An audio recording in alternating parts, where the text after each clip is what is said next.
Hey everybody, welcome back to FSi DFS. I'm McKinley412. Hope you're all having a wonderful week. To start here, nice 10-game slate we're going to be breaking down. We got the sheet, and then we'll just kind of talk about builds and kind of what our favorite stacks are going forward. So let's just kind of dive right in. Top four pitchers: Ohtani, Valdez, Webb, and Kirby. Pretty decent salary gap. Ohtani leading the charge at 11.6K. Like, he's clearly the best pitcher on the entire slate.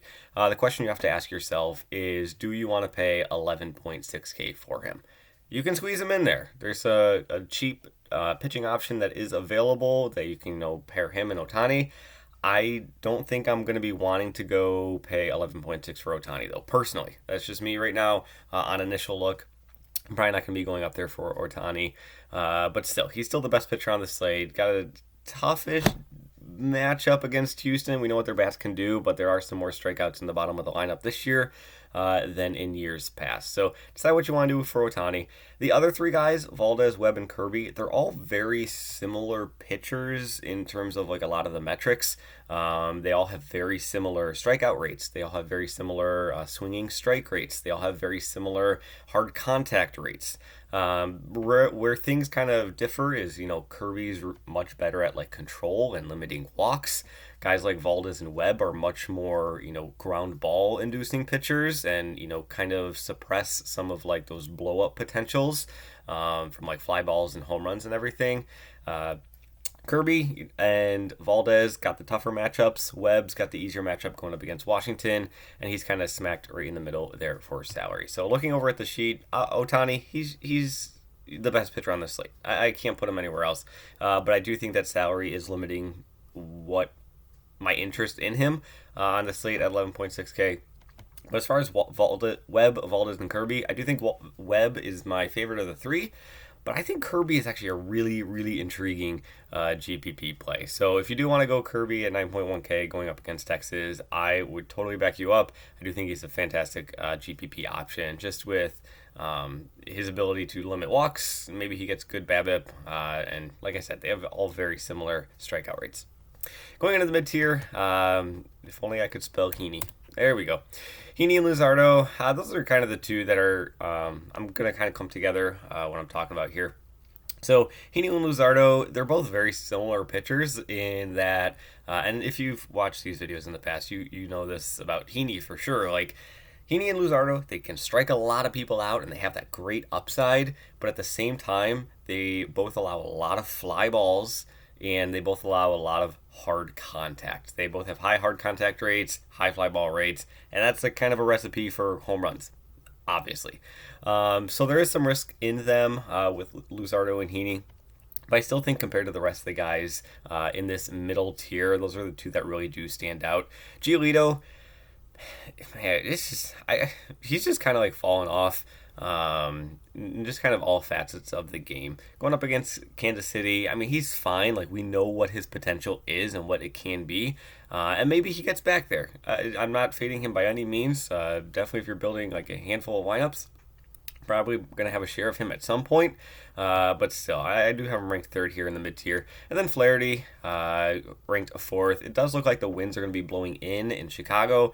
Just mentioned that, did I mention that? I don't even know if I mentioned that. But winds blowing in Chicago, we know by now, really impacts Wrigley more than most other stadiums in the league. So going to have some interest in him there, and he can kind of reduce some of that hard contact. Guys like Talon, no interest there. He only had that one start coming off the IL. Last time out, in the fourth. He missed 2 weeks, but still, he only went 42 pitches. I don't know. I want to see him get back to that 80 pitch mark before really having too much more interest in him. Lauer going up against the Dodgers, no, not interested. And then Charlie Morton, I don't know. Morton just seems old. I don't know what's going on. Maybe it's me. Maybe I just have a hatred towards Morton, but I don't want to pay 9K for a guy like Morton when he's surrounded by guys with way higher upside and ceilings and even better floors with guys like Kirby right around him. Going into the cheap tier, FOD, I honestly don't know how to pronounce it exactly, but only 4.5K. He is a higher prospect, pitching prospect, and he just got lit up against Texas. So he saw, man. Sorry, I got sidetracked. I'm just looking at this game log. Ooh, that's bad. But yeah, so he is one of the higher prospects for Arizona in their system as a pitching prospect. I think at 4.5K, he can open up a lot of salary. He's got a very, very intriguing matchup going up against Miami. Miami can strike out quite a bit. So if you're willing to, cover your eyes and go look at the game log, which you probably should do in terms of DFS, like don't be a game log watcher. Look at the metrics, look at the analytics and all that kind of stuff. But he's a higher prospect. He's got a great matchup, near min priced. I'm going to have some interest in Fott. Just moving forward here, just because he's not going to burn your lineup if he can get you 9 to 13 DK points. That's it. I mean, he's going to be paying off his salary for sure, even at 9. Like if you can get 2 times your salary, sure, that's fine. Whereas like Ohtani, like he's going to need 23 minimum to even that would be a disappointment. I feel like if you're paying up for these top tier pitcher guys, I want at least like 3 times the salary. So with Ohtani, I'm looking for I want at least a 30 plus point game from him if I'm going to be paying that much. But yeah, so back to the cheap tier. He's kind of there. Schmidt for the Yankees, him there, and then Corbin. I don't know his old man. Like me and Mega had a little talk about Corbin here.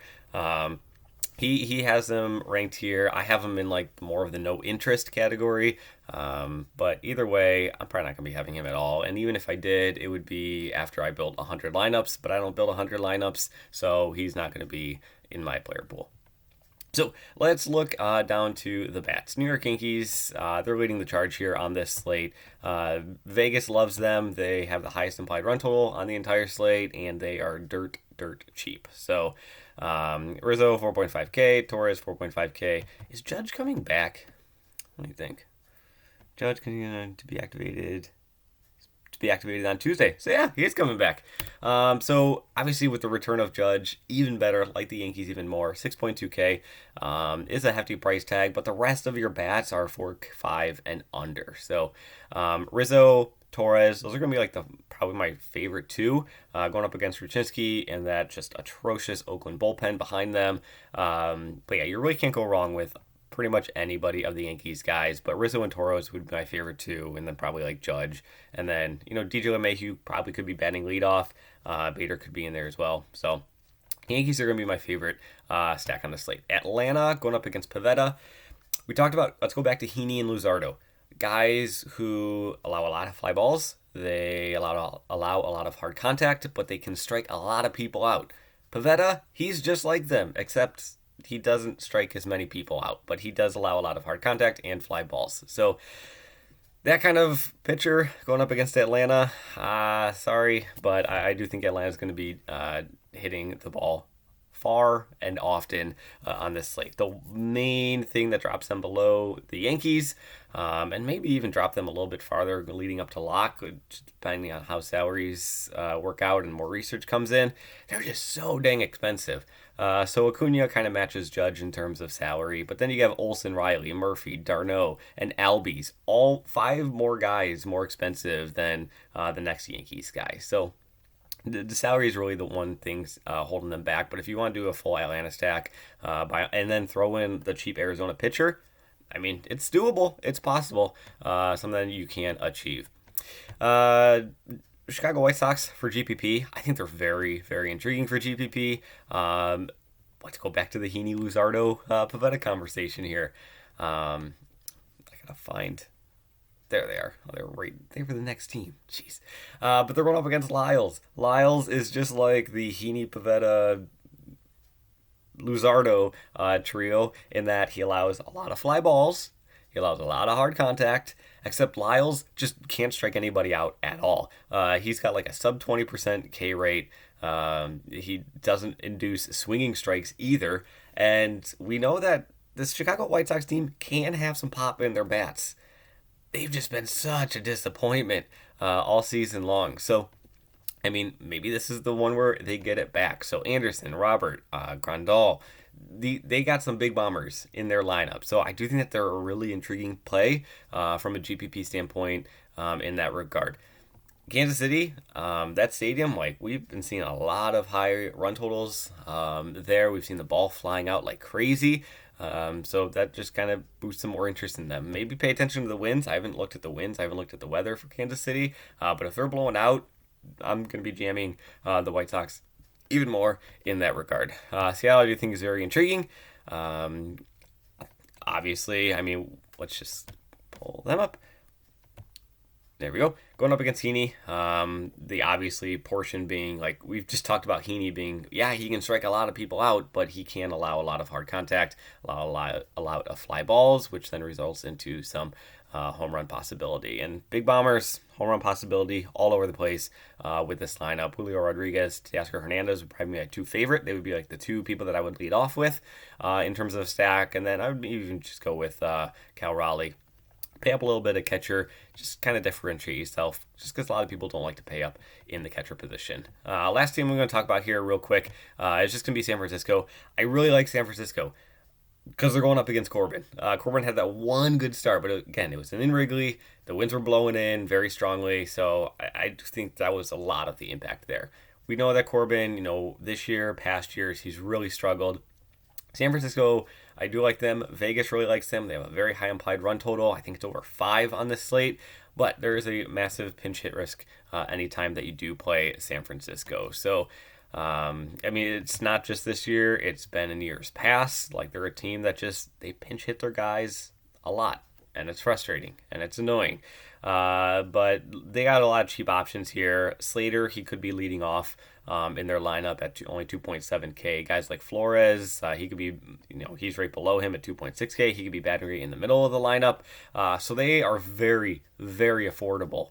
Extremely affordable. They open up a lot of things, but there is some risk with them in terms of the pinch hit option. But that's kind of where everything goes in terms of the slate, where I stand for pitching, stacks, all that kind of stuff. Here's the sheet. If you want one more look at it, just pause the video.